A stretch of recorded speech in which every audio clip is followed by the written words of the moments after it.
Imagine uma promessa que atravessa séculos, que resiste às falhas humanas, que sobrevive à rejeição e à dispersão. Uma promessa que começou com Abraão, foi selada em uma aliança com Israel e encontra seu cumprimento final em Jesus, o Messias. Mas qual é o destino de Israel? Como essa promessa se conecta ao futuro da igreja, ao futuro de cada um de nós? Hoje no De Fé em Fé, vamos explorar um mistério profundo que envolve cada promessa de Deus, cada profecia antiga, cada expectativa messiânica. Vamos ver como Israel e a igreja, embora muitas vezes separados pela história, se encontram unidos em Cristo, o ponto central do plano eterno de Deus. Você está prestes a descobrir que o destino de Israel e o reino eterno de Deus não são apenas temas distantes ou abstratos, mas uma realidade que envolve você, eu e cada pessoa que se entrega a essa esperança.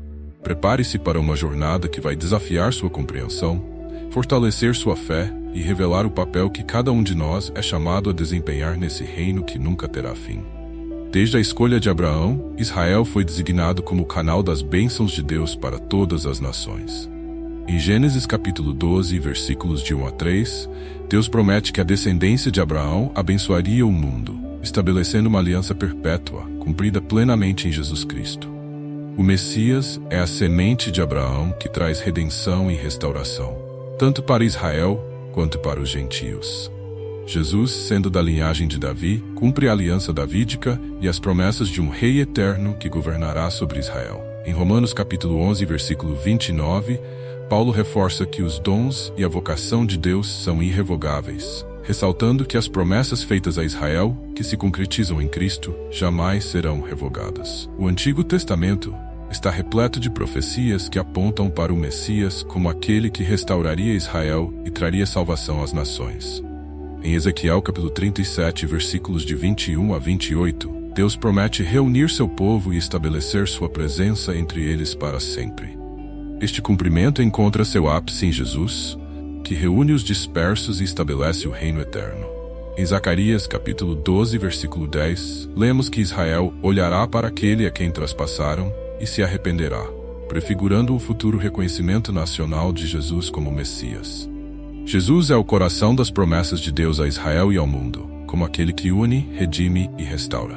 No Apocalipse, essa convergência das promessas se completa na visão da Nova Jerusalém, onde as 12 portas carregam os nomes das tribos de Israel e os 12 fundamentos, os nomes dos apóstolos. Apocalipse capítulo 21 e versículos de 12 a 14. Isso nos mostra que em Cristo as promessas a Israel e à igreja se cumprem, formando uma comunhão eterna. Jesus é, portanto, a realização de todas as promessas divinas e a figura central da redenção, que une Israel e a igreja no reino eterno.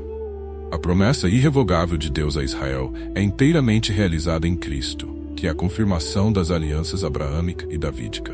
Em Hebreus capítulo 6 e versículos de 13 a 18, Deus, por sua própria fidelidade, garante o cumprimento de suas promessas em Cristo. Cada um de nós, judeus ou gentios, é convidado a reconhecer essa fidelidade, respondendo ao chamado de Cristo para sermos agentes da sua aliança, compartilhando a esperança que ele oferece. Qual é o seu papel dentro desse plano? Jesus convida cada um para ser parte dessa promessa viva e testemunha de que as palavras de Deus são verdadeiras e eternas. Apesar das promessas, Israel se desviou repetidamente da aliança com Deus, resultando na dispersão e na destruição de Jerusalém.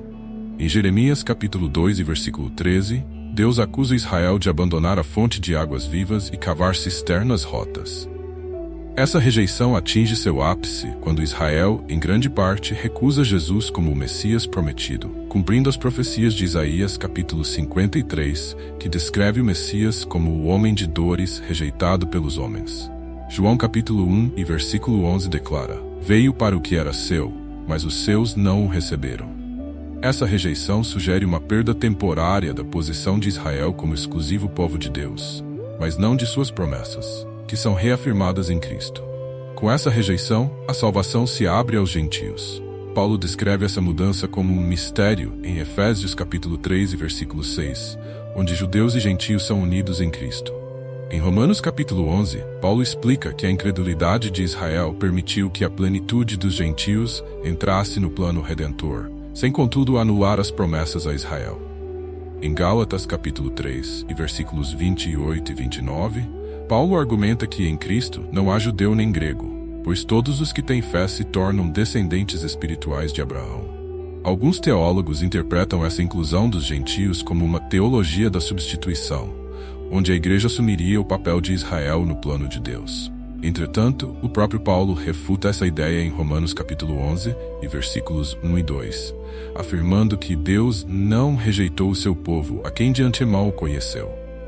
A rejeição temporária de Israel, então, se torna uma fase no plano de redenção de Deus em Cristo, onde gentios são incluídos, mas Israel permanece no centro das promessas de Deus. A teologia messiânica da inclusão não substitui Israel, mas amplia o escopo das promessas em Cristo, cumprindo o desejo de Deus de abençoar todas as nações. Jesus, o Messias de Israel, é o fundamento da igreja e a realização das promessas feitas a Abraão. A inclusão dos gentios em Cristo, portanto, é o cumprimento da promessa de Deus de que, em Israel, todas as famílias da terra seriam abençoadas. Cada indivíduo, judeu ou gentio, é chamado a reconhecer que a salvação que Cristo oferece é acessível a todos. O seu papel é ser um elo vivo nessa corrente de fé, carregando a mensagem de reconciliação com Deus e vivendo o chamado de Cristo em sua vida. A escatologia bíblica une as promessas de Deus a Israel e a inclusão dos gentios por meio de Jesus, o Messias, apontando para o cumprimento final e harmonioso de ambos os aspectos. Jesus é o Redentor de Israel e o Salvador dos gentios, e sua obra redentora proporciona uma restauração completa e uma unidade escatológica entre Israel e a Igreja. Em Romanos capítulo 11, versículos 25 e 26, Paulo afirma que após a plenitude dos gentios, todo Israel será salvo, uma promessa que só é possível por meio de Cristo, o Messias que reconcilia os povos com Deus. Em Efésios capítulo 2 e versículos de 14 a 16, Paulo descreve Jesus como nossa paz, o Messias que derrubou o muro de separação entre judeus e gentios, unindo-os em um só corpo. Apocalipse capítulo 21 e versículos de 12 a 14 revela a Nova Jerusalém com as 12 tribos e os 12 apóstolos, simbolizando a unidade final de Israel e a Igreja em Cristo, que cumpriu a promessa de que Israel seria uma bênção para todas as nações. Assim, Cristo se torna o centro da promessa e o fundamento do reino eterno. Na escatologia cristocêntrica, Jesus é o ponto de união onde a teologia da promessa e da inclusão se encontram. O conceito de plenitude em Romanos capítulo 11 é alcançado em Cristo, que integra Israel e Igreja em uma unidade sem precedentes. Em Cristo, Deus cumpre suas promessas, fidelidade a Israel e expande sua graça, inclusão dos gentios, demonstrando que o reino eterno é a realização do plano divino, com Jesus como Rei, Redentor e Messias de toda a criação. O chamado aqui é claro: somos parte de um plano eterno em Cristo, que nos convida a fazer parte ativa dessa unidade, vivendo e proclamando essa esperança. Qual é o seu papel nesse reino? Em Cristo, cada um de nós é chamado a contribuir para a construção do reino e viver à altura do amor e da promessa de Deus. Jesus é o centro de toda a história redentora. A restauração de Israel e a inclusão dos gentios convergem nele, o Messias prometido que cumpriu as promessas de Deus e abriu o caminho para uma nova aliança, onde Israel e Igreja vivem em união e plenitude eterna. No final dos tempos, Israel reconhecerá Jesus como Messias e se unirá à Igreja no reino eterno, onde todos desfrutarão da comunhão com Deus, sem divisão ou separação. Assim, a visão escatológica não vê a rejeição de Israel como um fracasso, mas como uma etapa necessária para que a graça fosse estendida a todas as nações, culminando na unidade do povo de Deus sob o reinado eterno de Cristo. O reino eterno é, então, o lugar onde a fidelidade de Deus se manifesta, onde Jesus é o Messias exaltado e onde todos, judeus e gentios, habitam em comunhão perfeita, gloriosa e eterna com o Criador. Esse reino eterno não é apenas um destino futuro, mas uma realidade que já começa agora em cada coração que responde ao chamado de Cristo. Seja qual for sua origem, seu passado ou sua condição, você é chamado a fazer parte desse reino, a reconhecer Jesus como o Messias e a viver de acordo com essa esperança. A cada um de nós cabe o papel de proclamar e viver a reconciliação e a paz que ele oferece. Jesus o convida a participar ativamente do reino, pois em Cristo todos encontramos nosso propósito e lugar eterno. Se essa mensagem tocou o seu coração e você deseja aprofundar-se ainda mais nesses mistérios e verdades eternas, não deixe de se inscrever no canal. Aqui exploramos juntos temas profundos que revelam o plano de Deus e o propósito de cada um de nós em seu reino. Deixe seu like, compartilhe essa mensagem e ative o sininho para não perder os próximos vídeos. Vamos crescer na fé e descobrir, passo a passo, o que Deus tem preparado para nós. Seja bem-vindo à nossa comunidade e faça parte dessa jornada. Deus vos abençoe.